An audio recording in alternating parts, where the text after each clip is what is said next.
m'appelle Jonathan Teboul, je suis le fondateur de Non-Stop Prod. Non-Stop Prod, c'est la production qui ne s'arrête jamais dans l'audiovisuel. D'accord, alors justement, comme tu es un pro, je sais que tu es tout le temps à la caméra, à l'Internet Manager Club, tu es vraiment notre photographe officiel ce soir. Caméraman officiel, avec un appareil photo, c'est ce qui fait la différence. Alors donne-nous quelques petits trucs et astuces de pro, parce que je sais qu'à chaque fois qu'on se voit, tu me dis fais attention au cadrage. La dernière fois qu'on était là exactement, tu m'as dit regarde, un petit angle là ou là, c'est important pour trouver la bonne luminosité. Qu'est-ce que tu donnerais comme petit conseil à quelqu'un qui veut faire la vidéo?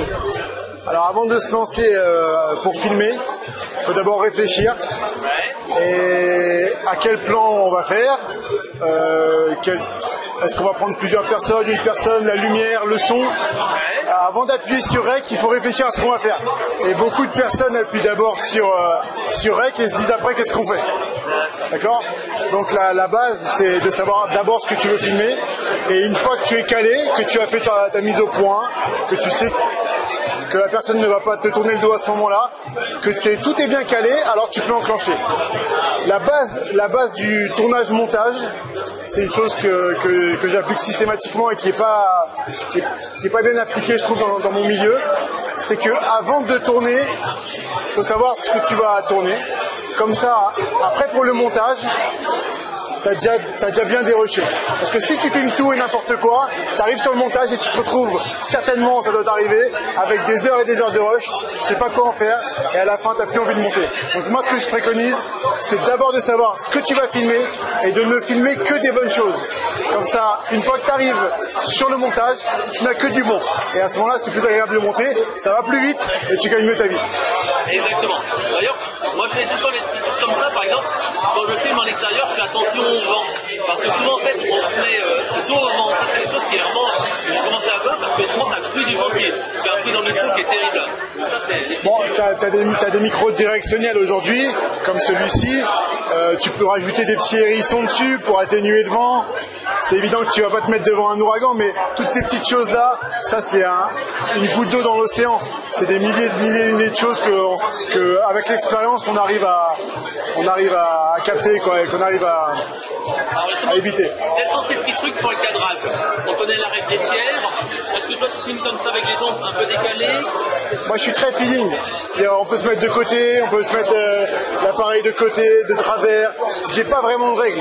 Moi ma règle c'est que ce soit joli, c'est que ce soit joli. D'accord? Voilà. La règle c'est qu'il faut que ce soit joli. Il faut que ce soit très joli à l'œil. Faut libérer le côté artistique qu'il y a dans le caméraman et le photographe. D'accord.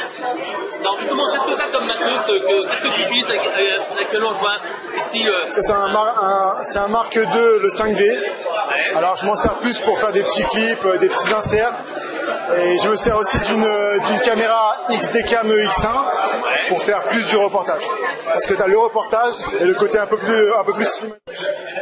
Alors, donc sur ton matos, je vois que tu as aussi une petite lampe LED. Est-ce que c'est vraiment efficace? Je vois que tu as mis un petit filtre de couleur orange.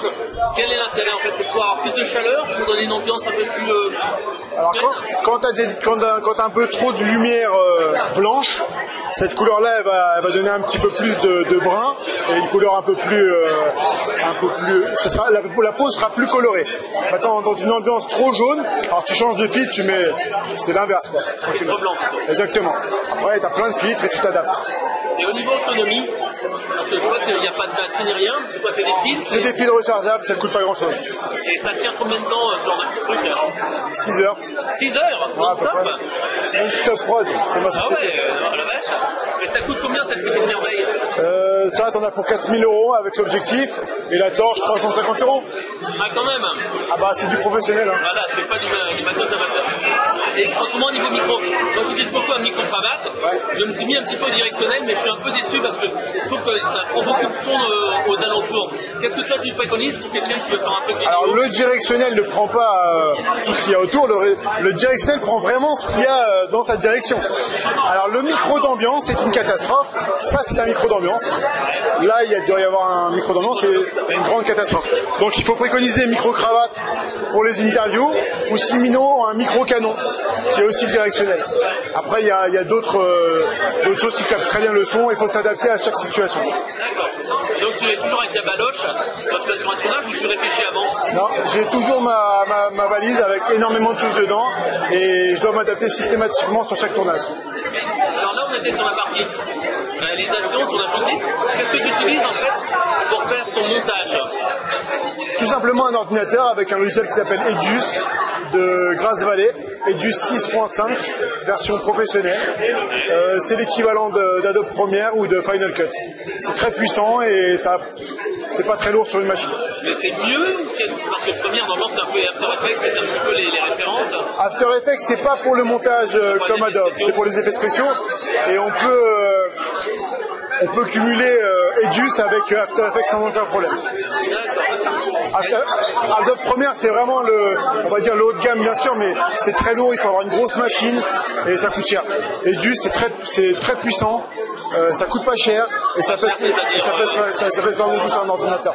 D'accord, ok. Est-ce que tu aurais un dernier truc et astuce à donner à quelqu'un qui veut se lancer dans la vidéo? À ton avis d'ailleurs, quelles sont les 2-3 erreurs que j'ai effectuées tout de suite lors d'un interview? Ta caméra est tordue, tu n'as pas de flash et t'as pas de micro pour me poser de questions. Ça fait 3. T'en veux d'autres? Ouais, vas-y. Non, c'est bon, ça suffira. C'est des trucs comme ça. Allez, merci. Ciao. On va savoir plus, on va sur quel site internet? Bah écoutez, vous allez sur mon LinkedIn, c'est le mieux à faire. C'est Jonathan Teboul, Non-Stop Prod. Et là-bas, vous m'ajoutez en contact. Et pourquoi pas. Des conseils et même des prestations pour faire des vidéos. Voilà. Non-Stop Prod, on s'arrête jamais. Allez, merci bye. beaucoup. Ciao.